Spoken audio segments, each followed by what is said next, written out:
அண்ணா பல்கலைக்கழகத்தின் 44வது பட்டமளிப்பு விழாவை அமைச்சர் பொன்முடி புறக்கணித்த நிலையில் ஆளுநர் RN ரவி தலைமையில் பட்டமளிப்பு விழா நடைபெற்று வருகின்றது. இது தொடர்பான கூடுதல் தகவல்களை செய்தியாளர் சங்கரனிடம் கேட்கலாம். சங்கரன், முழு விவரங்கள். சங்கரன், வணக்கம்.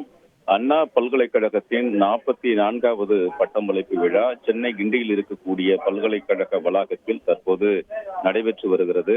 ஆளுநர் திரு RN ரவி தலைமையில் நடைபெறக்கூடிய இந்த பட்டமளிப்பு விழாவில் பல்கலைக்கழக துணைவேந்தர் வேல்ராஜ், அதே போன்று பதிவாளர் பிரகாஷ் மற்றும் அகில இந்திய தொழில்நுட்ப கல்விக் குழுவின் தலைவர் சீதாராம் உள்ளிட்டோர் கலந்து கொண்டிருக்கிறார்கள்.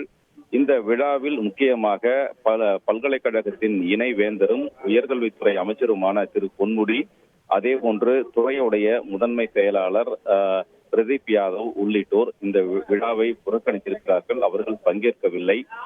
ஏற்கனவே உயர்கல்வித்துறைக்கும் ஆளுநருக்கும் இடையே பல்வேறு முட்டல் மோதல் பிரச்சனைகள் இருந்து வரக்கூடிய நிலையில் உயர்கல்வி அமைச்சர் பொன்முடி இந்த பட்டமளிப்பு விழாவை புறக்கணித்திருக்கிறார். அவர் விக்கிரவாண்டி இடைத்தேர்தல் பணியில் தற்போது அவர் ஈடுபட்டிருக்கிறார். பல பட்டமளிப்பு விழாவில் பங்கேற்கவில்லை.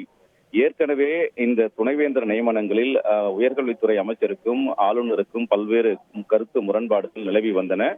இதனுடைய தொடர்ச்சியாக சேலம் பெரியார் பல்கலைக்கழக துணைவேந்தர் ஜெகநாதன் மீது ஏற்கனவே பல்வேறு முறைகேடுகள், பிரச்சனைகள், புகார்கள் எல்லாம் இருக்கக்கூடிய நிலையில் அவருக்கு பதவி நீட்டிப்பு வழங்கக்கூடாது என்பது அரசின் நிலைப்பாடாக இருந்தது. உயர்கல்வி அமைச்சர் திரு பொன்முடியும் சட்டப்பேரவையில் உரை நிகழ்த்தும் போது இந்த கருத்தை வலியுறுத்தியிருந்தார். அவருக்கு பதவி நீட்டிப்பு வழங்க விடமாட்டோம் என்று தெரிவித்திருந்தார். ஆனால் ஜெகநாதனுக்கு மேலும் ஒரு ஆண்டு பதவி நீட்டிப்பு வழங்கி ஆளுநர் உத்தரவு பிறப்பித்திருந்தார். இதற்கு எதிர்ப்பு தெரிவிக்கும் வகையில் தான் இந்த பட்டமளிப்பு விழாவை அமைச்சர் புறக்கணித்திருப்பதாக உயர்கல்வித்துறை வட்டாரங்கள் தெரிவிக்கின்றன.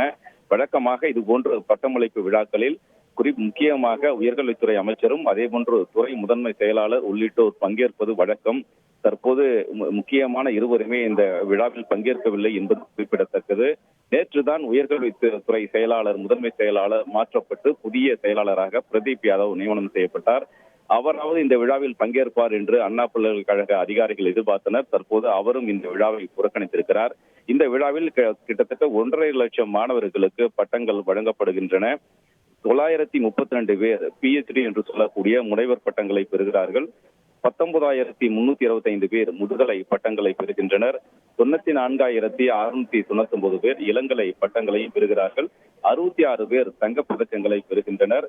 ஆளுநர் திரு RN ரவி தங்க பதக்கங்களை பெறக்கூடிய மாணவர்களுக்கு பதக்கங்களையும் அதே போன்று பட்டங்களையும் வழங்க இருக்கிறார்.